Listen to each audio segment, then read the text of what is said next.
जैसे हमारा ये फर्स्ट हाउस है, फिफ्थ हाउस है और नाइन्थ हाउस है, ये एग्जैक्टली एक दूसरे से 120 डिग्री अपार्ट होते हैं। कितने? 120 डिग्री। 120। और इनकी नेचर भी जो होती है, सेम नेचर की राशियां यहाँ आपको मिलेंगी। जैसे मान लो कि यदि यहाँ पर अग्नि तत्व की राशि जी। है ना, 1 नंबर एरीज, तो यहाँ पर भी आपको 5 नंबर साइन मिलेगा, अग्नि तत्व की राशि ही मिलेगी। और यहाँ पर भी आपको 9 नंबर अग्नि तत्व की राशि आए पड़ती है। तो क्या समझा हमने कि 120 डिग्री, किसी भी राशि से 120 डिग्री और उससे आगे 120 डिग्री, यानी पंचम भाव और उससे आगे पंचम भाव में उसी गुण स्वभाव की राशियां हमें मिलती हैं, मिलेंगी, है ना। अब मान लो यहाँ पे जल तत्व की राशि है, अग्नि नहीं है, मान लो यहाँ पे, है ना, यहाँ पे क्या है, जल तत्व की राशि है, कौन सी, 4 नंबर। तो 4 से आगे कौन सी मिलेगी हमें? 8। यहाँ हमें 8 नंबर वृश्चिक राशि मिलेगी। और यहाँ पर हमें 12। 12 नंबर, यानी कि तीनों का तत्व जो है, जल तत्व अगर है तो जल तत्व ही मिलेगा। यहाँ भी जल तत्व की राशि पड़ेगी और यहाँ भी जल तत्व की राशि पड़ेगी, हर 120 डिग्री पे। ठीक है। अब इसका मतलब क्या है? ये जो त्रिकोण है, इन त्रिकोणों का मतलब क्या है? क्या बता सकता है कोई मेरे को? इसको धर्म त्रिकोण क्यों बोलते हैं? 1 5 9 ये फिक्स्ड है, ये हाउसेज हमारे फिक्स्ड हैं, ये हमेशा हमारा धर्म त्रिकोण माना जाता है। तो इस धर्म त्रिकोण का पहली बात तो अर्थ क्या है, क्यों बोला जाता है इसको धर्म त्रिकोण? और दो, 6 और 10 को अर्थ त्रिकोण क्यों बोला जाता है? क्या महत्व है इसका? ये हमेशा हमारे अर्थ त्रिकोणी क्यों होते हैं? और तीसरा हमारा ये काम त्रिकोण बोले गए हैं। कौन कौन से? 3 नंबर, 7 नंबर और 11 नंबर। 12 नंबर। उसके बाद जैसे ये हमारा मोक्ष त्रिकोण, इसको मोक्ष त्रिकोण बोलते हैं। किसको? 4 नंबर, 8 नंबर और 12 नंबर को। बोलते नहीं बोलते हैं? जी सर। पता है किसी को? नहीं पता? जी सर। तो ये जो हमारे त्रिकोण हैं, इनको धर्म त्रिकोण, अर्थ त्रिकोण, काम त्रिकोण और मोक्ष त्रिकोण बोला गया है शास्त्रों में, है ना। 4 ही त्रिकोण हैं और 4 ही हमारे जीवन के उद्देश्य हैं या गोल हैं, जिसकी पूर्ति के लिए हमारा जन्म हुआ है। कैसे? इनका पहले अर्थ समझते हैं, धर्म त्रिकोण का क्या अर्थ है। तो धर्म त्रिकोण हमारा 1 5 और 9, ये धर्म त्रिकोण कहलाता है। मनुष्य का क्या गुण धर्म है, वो इन हाउसेस में पड़ने वाली राशियां और इन हाउसेस में बैठे हुए प्लैनेट्स के द्वारा हमें पता लगता है। Dharma has to do with our need for recognition and status. It is connected with our vocation, that which we can give to society. तो अपने समाज के लिए, वोकेशंस के लिए, अपने स्टेटस के लिए, रिकॉग्निशन के लिए हम अपने धर्म का निर्वाह कैसे करेंगे, उसमें पड़ने वाली राशियां और उसके बैठे हुए प्लैनेट्स हमें थोड़ा सा इंडिकेशन देते हैं। Dharma means truth, truth means the righteous thing, the right way of living, जीने का सही तरीका क्या है। On an individual level you can think of dharma as your true purpose in life. ये हमारे जीवन का ट्रू पर्पस भी दिखाता है, ये त्रिकोण, कि हमारा जन्म का उद्देश्य क्या है, क्यों आए हैं इस धरती पर।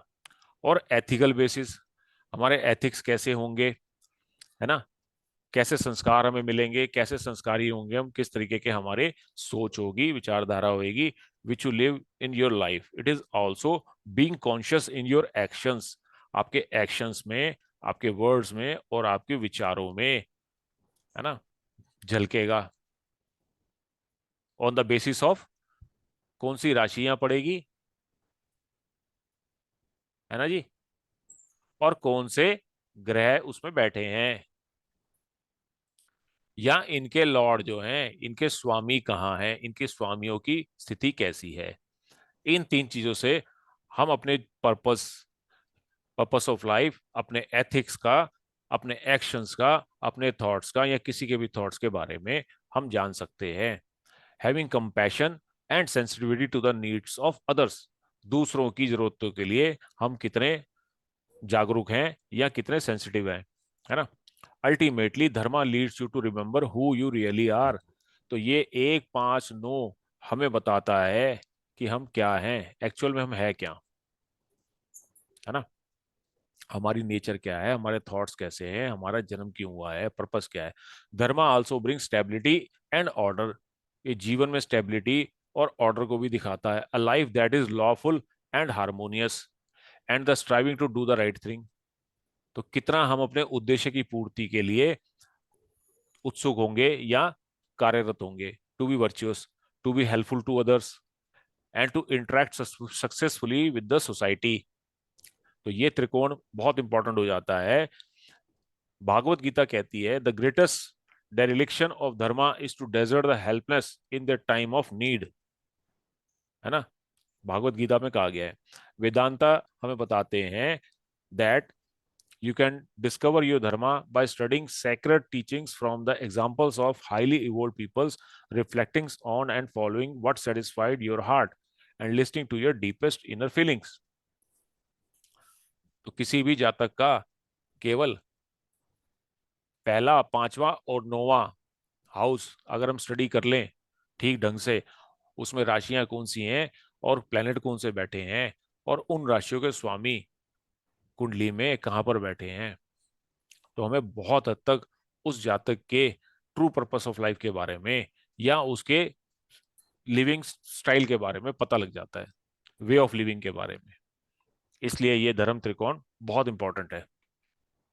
उसके बाद हमारा आता है अर्थ त्रिकोण, that is second house, sixth house and 10th house. तो artha represents our ability to achieve goals and to appropriate things. जीवन में हमारे गोल्स कैसे होंगे, हमारी योग्यता कैसी है उनको अचीव करने की, है ना, ये दिखाता है हमें। Of a material nature among other things, दूसरी चीजों के अलावा जो जीवन वस्तुएं जरूरी हैं जीने के लिए, उसके लिए हमारे कितनी एबिलिटी होगी to be able to live, ensure that we obtain the necessary resources. तो जीने के लिए जितने नेसेसरी रिसोर्सेज हैं, यानी कि अर्थ प्राप्ति के लिए हम कितने एबल हैं, कितने मेहनती हैं, कितना काम करते हैं, है ना, या कितने हम उसके लिए रिसोर्सेज के लिए ऑब्टेन करेंगे। Artha means the security of having the material comforts you need to live in the world with ease. तो यहाँ हमें ये दिखाता है किसी भी जातक का अर्थ त्रिकोण, उसमें पड़ने वाली राशियां, बैठे हुए प्लैनेट और उनके लॉर्ड्स, ये हमें दिखाते हैं कि इस जातक के जीवन में मटेरियल कंफर्ट्स को लेके या उसके जीने के लिए जो आसानी से जीने के लिए इस दुनिया में जीने के लिए जिन चीजों की जरूरत है, वो कितने हद तक उसको अचीव कर पाएगा। Why some people think that to be spiritual means to be poor, है ना। तो कुछ लोग सोचते हैं कि भैया स्पिरिचुअल हो तो इसका मतलब आर्थिक रूप से आप सुदृढ़ नहीं हो, गरीब हो। Artha is not about rejecting the word. अर्थ का मतलब ये नहीं है कि आप अगर कुछ काम कर रहे हो अपनी रोजगार के लिए, अर्थ प्राप्ति के लिए या अपनी सुख सुविधाओं या डेली नीड्स के लिए आप काम कर रहे हो, तो इसका मतलब ये नहीं कि आप दुनिया से अलग हो, है ना। या आप स्पिरिचुअल हो तो इसका मतलब ये नहीं कि आप पूरी रहोगे। But being content with the things you own, it's to live skillfully in a world of material objects that exist for your benefits. Earth is one of basic human dignities to have enough assets to live on and care for your family without hoarding or being greedy. तो यहां पर hoarding और greedy, ये दो चीजें हमें identify हम कर सकते हैं with the analysis of these three houses. क्या जातक होर्डर होगा, क्या ग्रीडी है ना, क्या सिर्फ मेरा मेरा मेरा मैं या केवल लेने में विश्वास रखता है, या क्या उसके दिमाग में अर्थ प्राप्ति ही छाई हुई है। तो artha guides you to ask the question what do I see as truly valuable. तो यहाँ पर आपको आपके जीवन में वैल्यूएबल क्या है उसका भी ज्ञान होता है इन हाउसेस के द्वारा। Needs vary from person to person, हर जातक की नीड अलग अलग हो सकती है। वो हम कैसे आइडेंटिफाई करेंगे कि इस जातक के जीवन में प्रायोरिटीज क्या हैं, क्या पैसा कमाने के लिए जिंदा है ये, या इसके अंदर ग्रीड है? तो ये तीनों हाउस का विश्लेषण करके हम बड़े अच्छे तरीके से उसको जान सकते हैं। Artha includes everything in your environment that allows you to live a fulfil life and also the means of achieve it. It includes knowledge, friendship, love, care, skills, good health and prosperity. ठीक है, तो अर्थ की प्राप्ति के लिए यदि इसके साथ साथ हम इन चीजों का भी ध्यान रखते हैं, क्या रखेंगे या नहीं रखेंगे, ये हाउसेस हमें बता देते हैं। Upanishad tells us there is no joy in smallness, joy is in infinite. तो हमारी सोच कैसी है ना, हमारा इंक्लिनेशन कैसा है? क्या पैसा कमाने के लिए हम किसी हद तक गिर सकते हैं, या केवल पैसा उतना ही पैसे के पीछे भागेंगे जितना हमें जरूरी है? उसके साथ साथ क्या नॉलेज, क्या फ्रेंडशिप, लव, करियर, स्किल्स, अपनी हेल्थ और प्रोस्पेरिटी के ऊपर भी हमारा फोकस होगा कि नहीं होगा? कौन बताएगा हमें? मनीषा जी, जी सर। कौन बताएगा ये हमें? 2 6 10। 2 6 10, है ना? तो जी। Artha provide the foundation for dharma and kama. जी। अगर अर्थ नहीं है तो धर्म भी नहीं हो सकता, काम भी नहीं हो सकता। Without prosperity and security in the society और at the individual level both moral life and sensuality become difficult. तो इसलिए धर्म का निर्वाह करने के लिए भी आपको अर्थ चाहिए। दान पुण्य जी। करोगे, पैसा होगा तो पल्ले करोगे ना। जी या कोई सर। धर्म का कार्य करोगे तो अर्थ ही नहीं है तो क्या करोगे? काम प्राप्ति करनी है तो भी भाई साहब पैसा चाहिए। ये तो बीवी तो शाम को पूछेगी जाते ही घर पे, हाँ जी क्या कमा के लाए हो बताओ, है ना? तो इसलिए अर्थ अर्थ प्राप्ति के रिसोर्सेज अच्छे हों, मीनिंगफुल हों, और ग्रीडीनेस ना हो। उसके साथ साथ हमें इन चीजों का ध्यान भी रखना है। पर क्या हम रख पाएंगे? क्या जातक हमारे सामने बैठा है, क्या वो इस चीजों का, कौन बताएगा? 2 6 10 हाउस बताएगा उसका। जी। ऐसे ही 3 7 और 11 है काम त्रिकोण। काम का मतलब हो गया emotional body and the senses, है ना? थर्ड हाउस किसका है? थर्ड हाउस हमारी हॉबीज का भी है ना? सेवंथ हमारे बेड प्लेजर का है, रिलेशनशिप का है, पर्सनल रिलेशनशिप। और 11वां हाउस हमारी इच्छाओं का है ना? It mainly has to do with the fun enjoyment and can lead to happiness. Kama is the desire for pleasure, it what drives human behaviour. तो हम अपने प्लेजर के लिए क्या करेंगे, हमारा बिहेवियर कैसा होगा? Life without pleasure enjoyment is hollow and empty. तो जीवन में यदि प्लेजर, खुशी नहीं है और फन नहीं है तो जीवन कैसा हो जाएगा जगजीत जी? नीरस, उदास, खालीपन सा, है ना जगजीत जी? जी सर जी। समझ गए? हाँ जी हाँ जी। तो क्या हमारी जिंदगी में खुशी होगी? क्या हम एंजॉयमेंट करना पसंद करेंगे, या हमें जीवन में एंजॉयमेंट मिलेगा? ये कौन बताएगा? 3711। किसी भी कुंडली का 3 7 11 बताएगा कि ये जातक कितना खुश है या कितना दुखी है जीवन में, है ना? चाहे पैसा हो, अर्थ अच्छा है, सब कुछ है, हेल्थ भी बढ़िया है, लेकिन उसके साथ साथ यदि ये तीनों हाउस पिटे हुए हैं तो समझ लो वो बंदा जो है जीवन में उसके खुशी की कमी है।